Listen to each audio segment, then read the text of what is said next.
As expected, England thrash Oman in the T20 International World Cup and give themselves a great chance of getting to the Super 8s.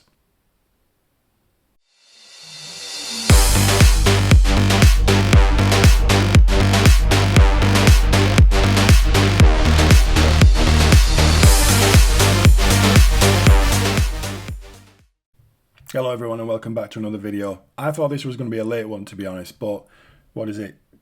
About 10:15, game finished early. Let's talk about it, but before we do that, it's getting close to understanding who's going through to the Super 8s now. We know in Group B, Australia have already qualified. There's been a lot of cricket since my last video. Let me just pop the recent results up on screen for you now. So, as you can see, West Indies, massive win over Uganda. This next one, Scotland, that's what got me worried about tonight's game. Scotland beating Oman earlier this week by 7 runs with 41 balls remaining. That skyrocketed their net run rate. These next two results, I thought both Pakistan and Bangladesh had India and South Africa respectively beaten. But I think it's true what they say. You can never tell how good a wicket is before, until both teams have batted on it. And certainly we're now really understanding that New York wicket and generally the USA wickets are much lower scoring than the West Indies, much more batter friendly. So they were entertaining games. I didn't mind sort of 100, 120 run games. So if you get a moment, just let me know, what do you think of these low scoring games? Is it a bad wicket? Is it really a bad wicket? Or are these lower score games actually a little bit more entertaining than what we've seen in the IPL last month, where teams are getting 220, 240, 250? I don't mind them at all. Pakistan managed to get over the line against Canada. Sri Lanka against Nepal was rained off. Australia thrashed Namibia by 9 wickets. Yeah, that clearly says wickets, but it does mean wickets. India beat USA to end USA's great start to the championship, but I kind of expect USA to win their next game and actually go through. West Indies beat New Zealand. New Zealand are really struggling, and I don't know why. Perhaps it was that big defeat that they suffered against Afghanistan, and then they just haven't recovered, but losing to West Indies by 13 runs. And then earlier today, Bangladesh beating the Netherlands by 25 runs, giving themselves a really good chance of it's in their own hands, isn't it, if they want to qualify for the Super 8s. So tonight's game was in Antigua, and it was played at the Sir Vivian Richards Stadium. This was your England 11. As you can see, pretty much exactly the same as last game. The only change was Chris Jordan out and Reece Topley in, which I thought was a good change. And just taking a quick look at the Oman team. This was the 11 down the left, and the 4 players from the squad to miss out today were Mohammad Nadeem, Naseem Kushi, Shakil Ahmed and Rafiullah. Any Oman fans watching this, I know it's a 1 in a million chance, but let us know, was this your strongest team? In the build-up to the game, I think there were 2 topics of conversation. Firstly, Josh Hazlewood, surely kidding. We're going to be watching you on Saturday, mate. Don't go slinging them down leg side just for a laugh.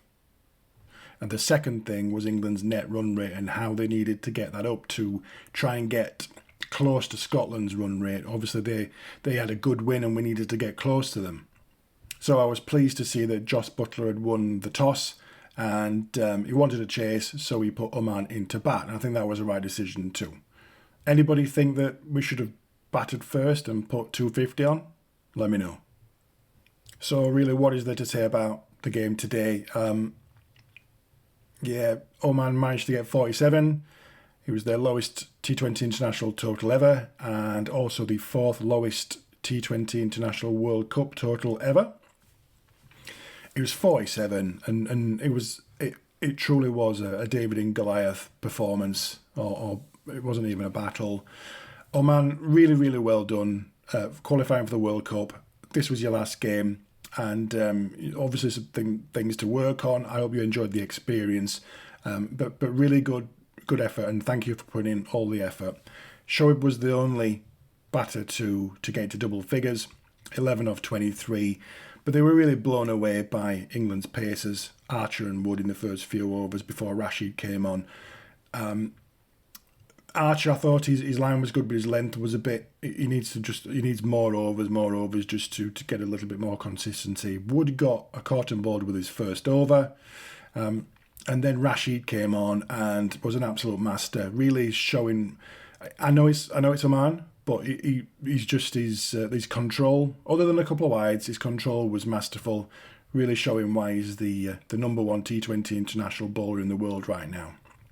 I think my favourite wicket of England's 10 wickets today was Rashid's third wicket, which was the wrong un. I think he'd bowled a wrong un the delivery before. I think that, as I remember, the line was off a little bit. But then again, had the courage to bowl, tried again, and just looked beautiful. Turning in and taking the stumps. And he got the fourth wicket with the same delivery as well.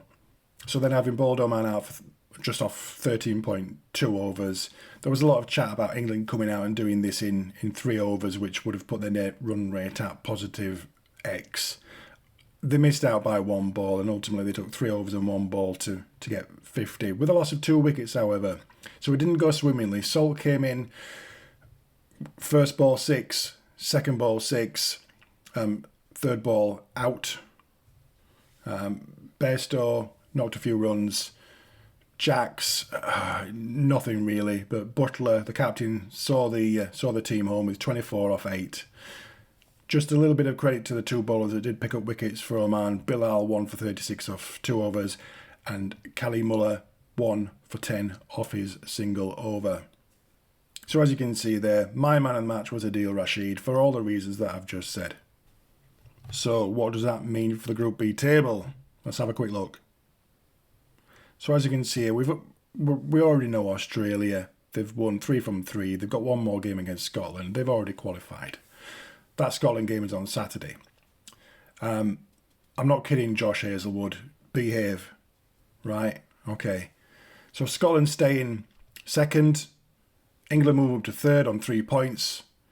As you can see, the net run rate by knocking the Oman total off so quickly, we have actually gone ahead of Scotland now.